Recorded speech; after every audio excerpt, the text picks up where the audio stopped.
tariffs on everything from Canada would make life a lot more expensive. Justin Trudeau is a weak leader, gains no respect from countries. He flew to Mar-a-Lago within about 15 seconds after the call ended. How do you plan to negotiate with someone who doesn't seem to be taking Canada seriously right now?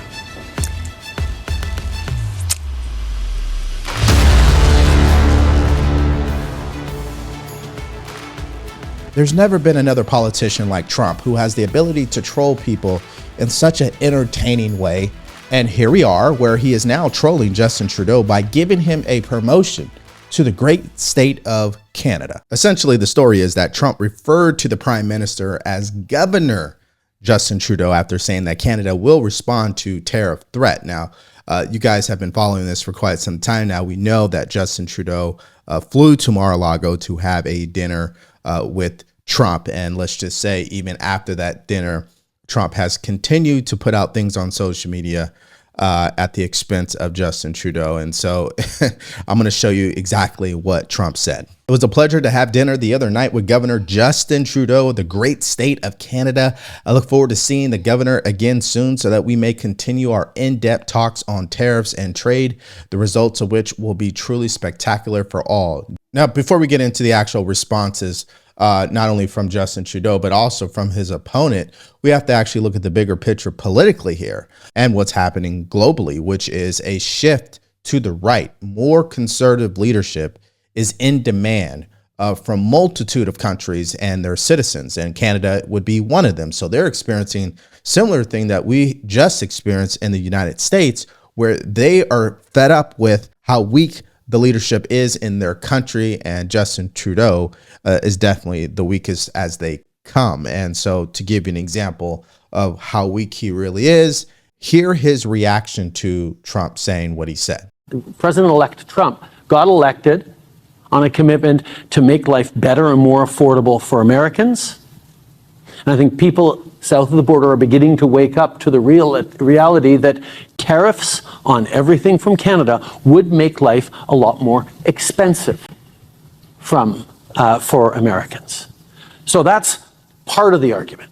The other part is we will, of course, as we did 8 years ago, respond to unfair tariffs in a number of ways. And we're still looking at the right ways to respond. But our responses to the unfair steel and aluminum tariffs were what ended up lifting those tariffs last time.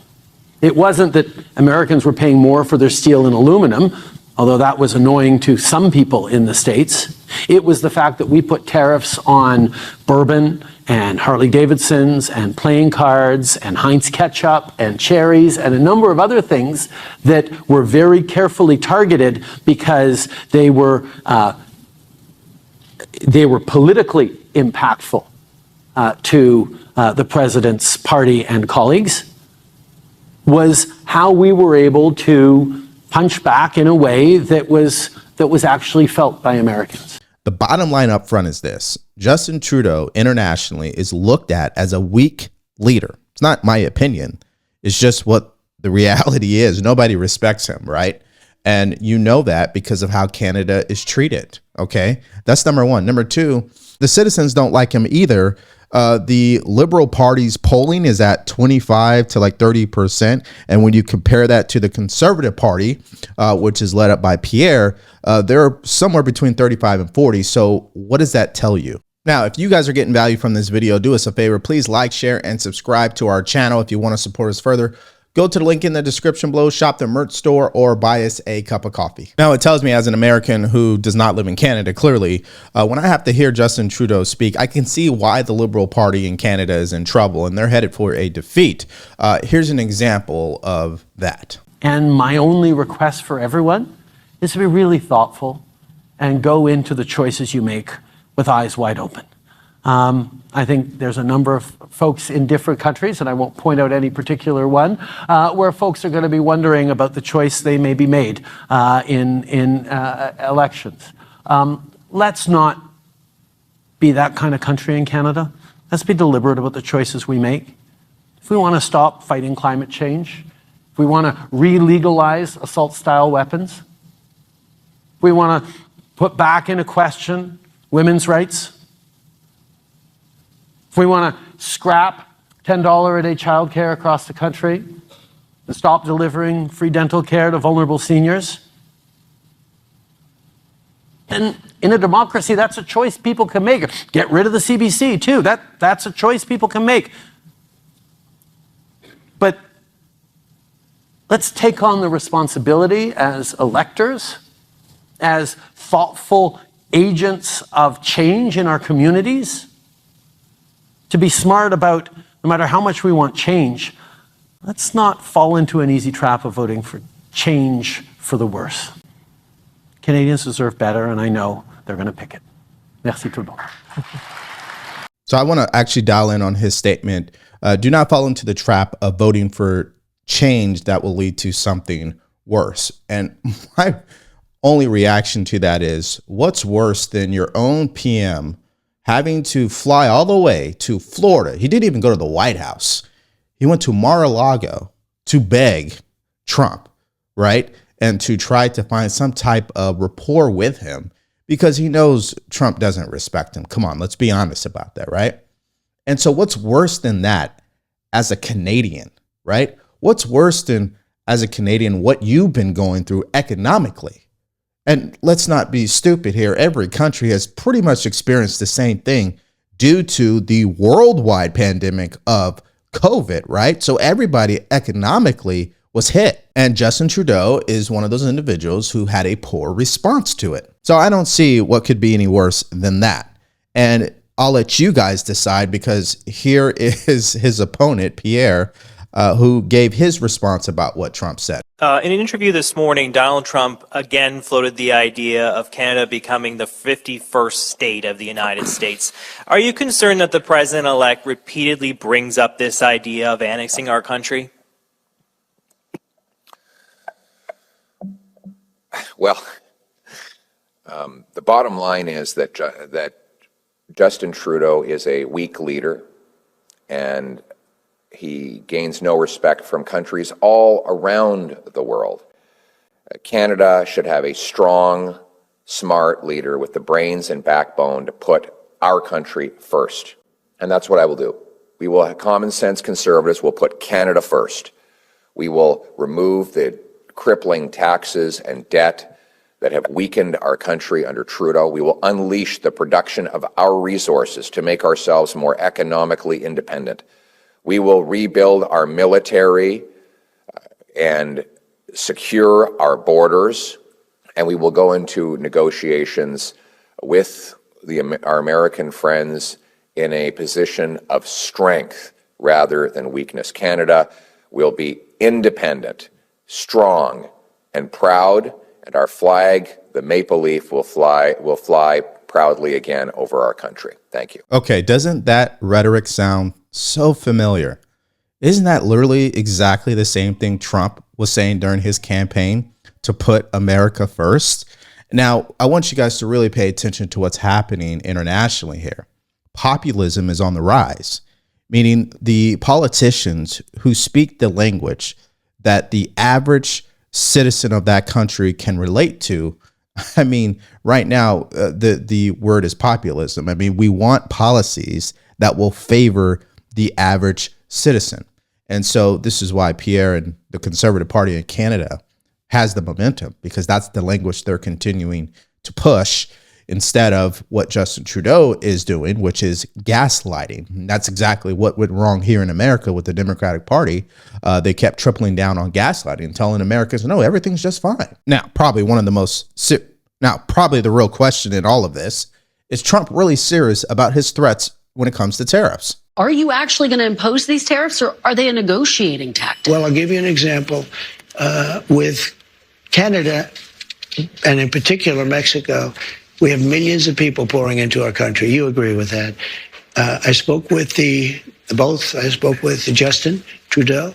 In fact, he flew to Mar-a-Lago within about 15 seconds after the call ended. Yeah. He was at Mar-a-Lago. We were having dinner talking about it.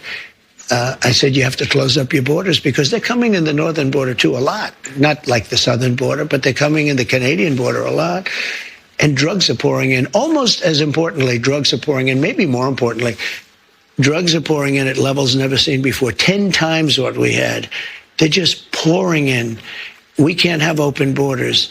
And I said to the president of Mexico and to Justin Trudeau, if it doesn't stop, I'm going to put tariffs on your country at about 25%. Now, there's a couple of things at play here. Number one, he is recognizing how weak the leadership has been from both countries. Let's just be honest. Over the past 4 years, crime, safety, and the rule of law probably is not at the top of their list. And when you're talking about borders, it has to be, right?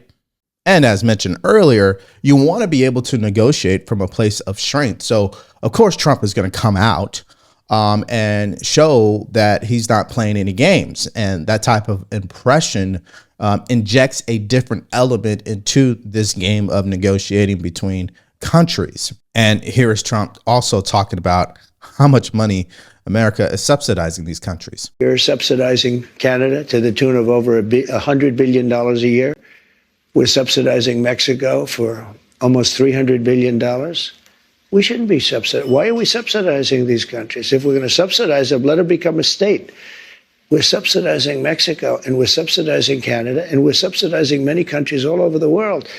And all I want to do is I want to have a level, fast, but fair playing field. Now, I got to be honest, this whole entire story is a little entertaining because when they questioned Pierre, and now this video I'm about to show you, when they questioned the deputy prime minister of Canada, you can hear that they had to sigh before giving the answer. They're almost annoyed that they even have to talk about this. Check this out. Donald Trump this morning posted that he had a nice dinner with Justin Trudeau from the great state of Canada. On Meet the Press this weekend, he also bandied about the same idea that Canada could join the U.S. How do you plan to negotiate with someone who doesn't seem to be taking Canada seriously right now?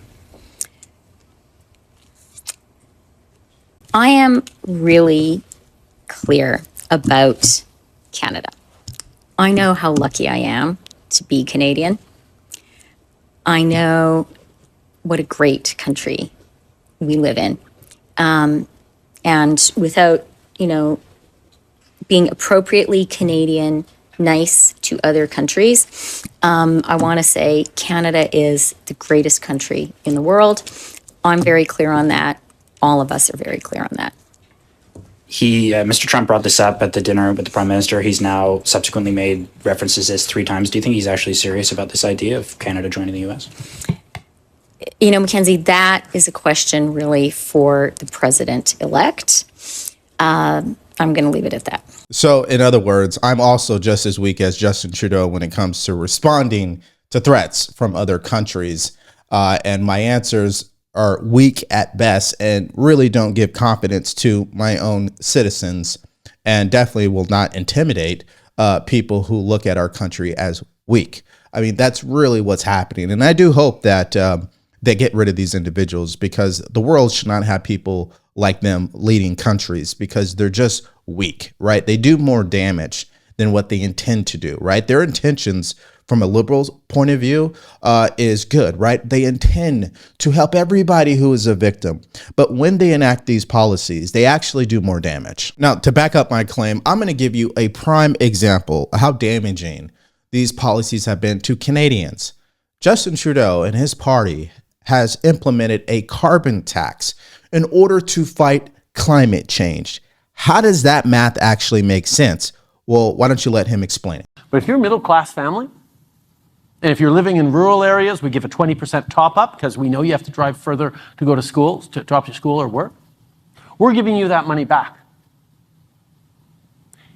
And if you make a decision that reduces the amount of fuel you have to buy, you get a heat pump, for example, where there's a great program to get heat pumps that we're doing across Atlantic Canada, you actually keep more of that $800 that we're sending you, because the carbon price will only cost you $700 or $600 or $500 a year.